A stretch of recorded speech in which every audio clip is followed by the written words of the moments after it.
Alzheimer-kór. Ez a videó a második része annak a videónak, amit olyan néven találsz meg, hogy Alzheimer-kór első rész út a diagnózisig, amelyben egy képzeletbeli, de azért annyira mégsem, Tiborral ismerkedtünk meg, akinek így az élettörténetén keresztül levezettem egy ilyen nagyon tipikus, némileg természetesen stilizált sztorit, ahol is Tibor eljutott az Alzheimer-kórig, ugye az életmód elemeket mutattam be, és abban a videóban eljutottunk odáig, hogy tehát akkor megkapta a diagnózist, Alzheimer-kór. És vegyük fel innen a fonalat.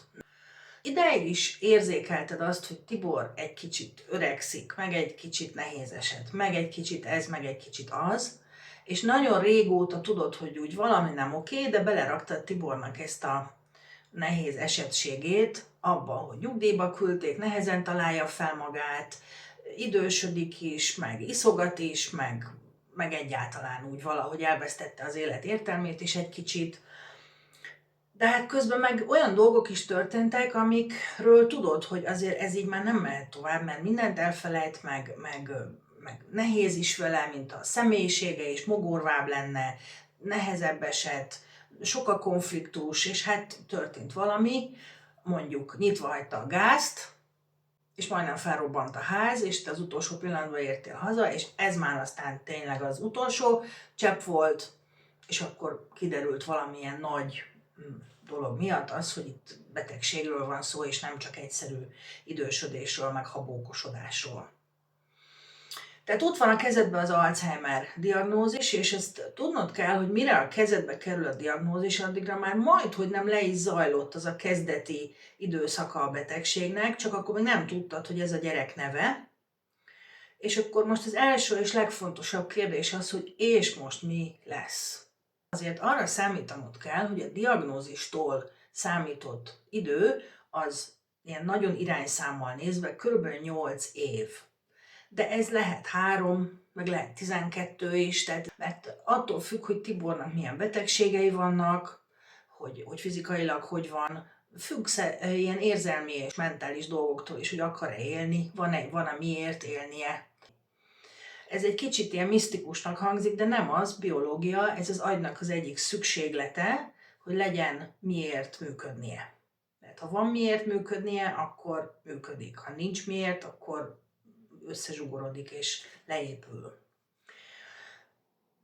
Tehát erre számíthatsz, hogy mondjuk 8 éves irányszám, és azért amikor a diagnózist megkapod, akkor azt nyugodtan mondhatjuk, hogy Tibor a középstádiumba lépett, ami a leghosszabb ideje vagy szakasza a betegségnek, arra szokták mondani, hogy ezen 5-6-8 akárhány év. És akkor ez alatt, a középstádium alatt egy csomó minden fog történni. Azt kell mondanom, hogy egyenletes romlás fog történni. Mert ugye az Alzheimer-kórnak a lefolyása, arra úgy gondolj, mint egy lassú tűzijátékra. Tehát úgy néz ki az egész, hogy elindul bent hátulról, a memória területéről, ami még egyszer így bent hátul, és akkor így megy. Jó? Így mutatom oldalra, tehát így terjed. Lassan és így előre felé. Az agy eleje felé. És akkor ahogy így tarol, lassan, de biztosan, úgy szünteti meg a funkciókat is. Körülbelül az a sorrend, hogy először ugye a memória, de ezt már rég tudod, mert Tibor őrületesen feledékeny, csak még nem gondoltad, hogy egy betegség, és akkor utána, hogy előre is jön, akkor majd el fogja írni itt a beszéd területét, és akkor Tibornak így nagyon lelassul a beszédem, meg keresi a szavakat, de az is lehet, hogy egyfolytában domál, csak értelme nem lesz annak, amit mond, tehát mindenféleképpen a kommunikáció az meg fog vele nehezülni. És aztán a legvége ennek a terjedésnek az az, hogy a test is követi ezeket a leépülési folyamatokat, és aztán a nyelés meg fog szűnni, a mozgása meg fog szűnni a végstádiumra, tehát egy ilyen út áll előtted. Sajnos túl jó híreim nincsenek, ezek csak ilyen nagyon realisztikus közlések. Amit még egészen biztosan tapasztalni fogsz, és szerintem ez a legnehezebb része, az összes ápolási nehézséggel együtt, vagy azok tetejébe, hogy Tibornak a személyisége meg fog változni, és sajnos nem jó irányba. Tehát az Alzheimer-korral a legnagyobb érzelmi ilyen hatás az az, hogy gyakorlatilag a személyisége az már nem olyan, mint volt. Tehát nem az a Tibor, akihez hozzámentél feleségül. Nyilván ez akkor is így lenne, hogyha nem lenne demens, mert 60 év házasság után senki nem olyan, mint volt. De itt nem erről van szó, hanem arról, hogy egy sokkal nehezebb eset lesz belőle. Tehát például ki fog veszni belőle az együttműködés képessége. Hát az minden kapcsolat alapja. Na most ebből fognak ilyen dolgok következni, hogy nem akar fürödni, hogy semmit nem lehet vele megértetni, hogy csökönyös, hogy nem akarja, hogy visszautasít, hogy ellöki a kezed. És hát ha ez nagyon sokáig folytatódik, akkor agresszió is lehet belőle, és ez egy nagyon csücskos pontja ennek az egésznek, hiszen ha agresszió van, akkor azért a helyzet nem nagyon tartható tovább. Tehát olyankor azért intézményi elhelyezésben kell gondolkodni. Tehát ilyen személyiségváltozásban sajnos gondolkodnod kell. Aztán a fizikai változásoknál, az Alzheimer-kornál, nem is tudom, hogy ez fizikai vagy nem, de a lényeg az az, hogy a nappal és az éjszakának ez az összekeverése, az egy nagyon nehéz pontja a betegségnek, mert hogy nem alszik éjszaka, fölcserélődött a ritmusa, te viszont ugye aludnál éjszaka, és akkor ő mászkál, meg kapcsolgat, meg ilyesmi, és nem lehet róla lebeszélni, mert egyrészt addigra már nem lehet vele beszélni, nem lehet vele megértetni semmit, és másrészt pedig hát hiába beszélsz, hogyha egyszer egy biológiai változásról van szó, tehát elromlott ugye a hardware, és ezáltal ilyen szoftver problémák is jelentkeznek. Tehát erre is számítanod kell. És hát mindenféleképpen szót ejtenék a te lelki világodról, mert az ugyanolyan fontos tényezője ennek az egyenletnek, mint Tibor állapota. Tehát egy idő után Tibor el fogja veszíteni úgymond a valósággal való kapcsolatát. És ez azt jelenti, hogy neki nincs betegségbelátása, tehát szerinte ő tök rendben van. Ez picit túlzás, mert nyilván demensnek lenni is olyan nagyon jó, de az biztos, hogy Tibornak ez, hogy én középsúlyos Alzheimeres vagyok, ez nincs meg, hanem neki mindig igaza van. Ez a betegség része. És ezáltal ez rád olyan terheket ró, így érzelmileg, hogy nem tudsz vele semmi módon kooperálni, megértetni, együttműködni. Amit azért hát nagyon nehéz elviselni, és mindenféle praktikák kellenek hozzá. És a betegségnek egyébként ezekről a középsúlyos tüneteiről most azért nem beszélek annyira részletesen, mert mindegyikről készítettem egy teljes videót. Arról, hogy nem akar fürödni, hogy állandóan haza akar menni.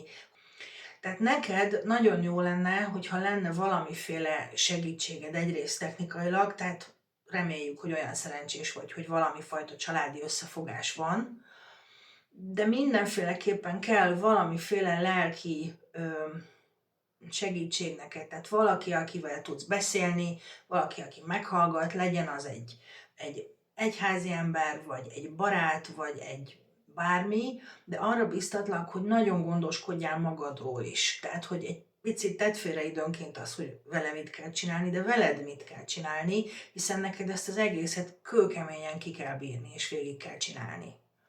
Aztán szintén külön videó szól arról, hogy az intézményi elhelyezés beadjam intézménybe, vagy ne.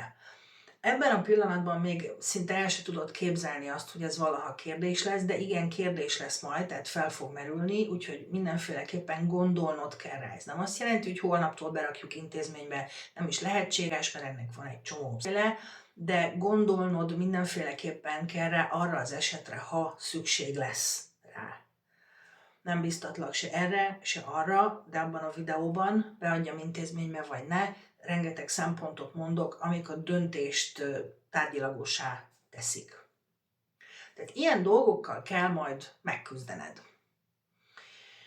Úgyhogy hát ez a nagyjából a betegségnek a lefolyása, és itt a végén összeírtam azokat a kérdéseket, amiket így leggyakrabban feltesznek nekem is, meg amikkel itt találkoztam, csoportokban, saját tapasztalatból, meg úgy egyáltalán ilyen tipikus kérdéseket, úgyhogy nézzük meg ezeket a nyilván benned is felmerülő kérdéseket, jó?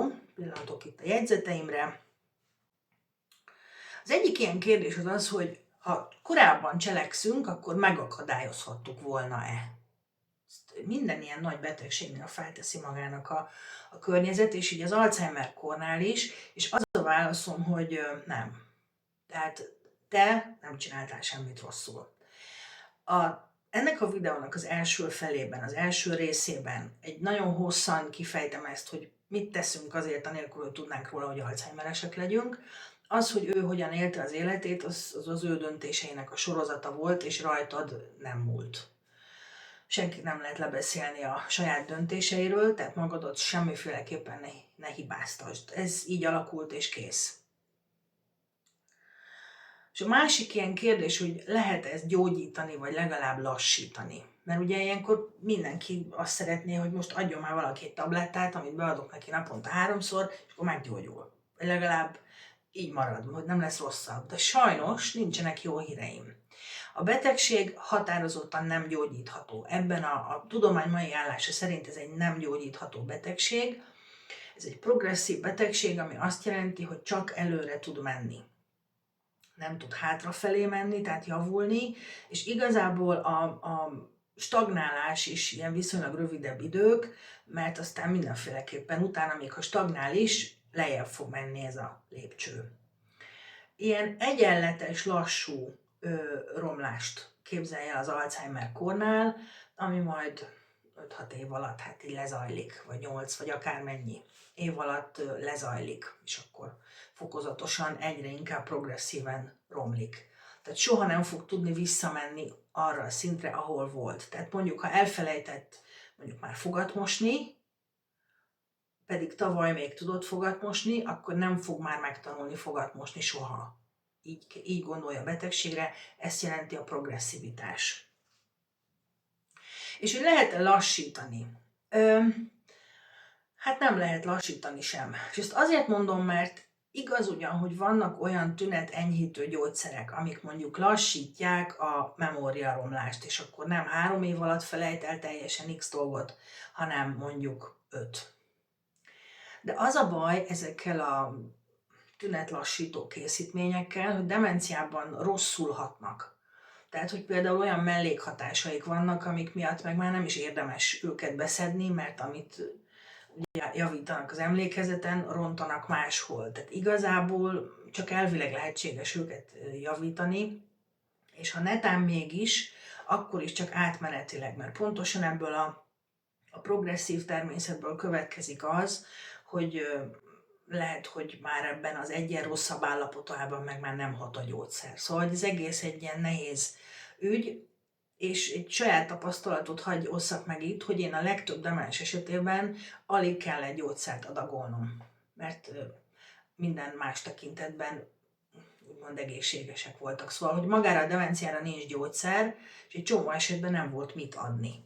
Csak átmenetileg, vagy nem arra, valami fertőzést kapott, akkor a fertőzésre, de a demenciára úgy igazán én nem adtam semmit azokkal, akikkel voltam. És hát mi lesz velünk, és hogy fogjuk ezt kibírni, szokott még felmerülni a kérdés, így zárásképpen. Én azt gondolom, hogy ezt úgy lehet kibírni, hogy az ember mindenek előtt a legfontosabb, hogy edukálja magát róla. Hogy tudja azt, hogy mire számíthat. És amire számíthat, az szerint próbálja az életét berendezni. Én nagyon javaslom, hogy nézzél meg legalább 1-2 videót a tünetekről, amikor célirányosan egy-egy tünetről beszélek, mert az veled is meg fog történni. Tehát veled is meg fog történni az, hogy mondjuk nem akar fürödni, az Istennek se.